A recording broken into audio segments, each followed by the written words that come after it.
everyone. My name is Heather, and I am a functional nutritionist and integrative wellness coach and a yoga instructor. And yesterday I posted just a quick little boomerang of my niacin flush that I was experiencing and prompted people to ask questions if they had any about niacin and the niacin flush. And I had quite a few, so I figured I would do a quick video just talking about niacin, what it is, what it does. So here we go. So niacin, it's actually called vitamin B3. It's one of the 8 B complexes. Like other B vitamins, niacin helps the body break down fats and carbohydrates and proteins into energy. It also has a role in producing hormones in the adrenal glands, and it helps the liver remove harmful chemicals and toxins and things like that. It can be used as a treatment for migraine headaches. It can help with circulation problems and dizziness.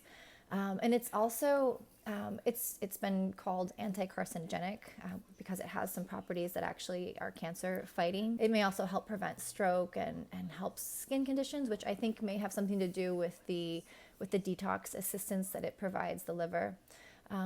It's also shown to reduce the risk of heart disease and stroke. And if you're a health or fitness buff and you think you're immune, I think that Bob Harper is a prime example that heart attacks can happen to just about anyone. It doesn't matter your level of fitness. Of course, if you eat plant-based, you're going to have less risk, but that's a topic for another day, another discussion. I started taking it because it also has shown to lower LDL cholesterol and triglycerides while simultaneously raising HDL cholesterol. I've got familial hypercholesterolemia, and it causes really, really, really high levels of cholesterol to accumulate.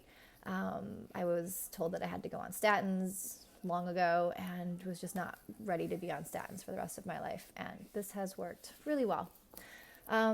So the downside to taking high levels or high doses of niacin is this niacin flush, which I'm not really a fan of myself, to be very honest. I tend to turn bright red, which isn't as bad as turning splotchy red. That seems to happen when I take it and then I forget about it and I go do some errands and I'm shopping at the grocery store and I've got weird red splotches all over my face. This happens sporadically, typically starts like 15 minutes after you take it. It lasts anywhere from like 30 minutes to an hour.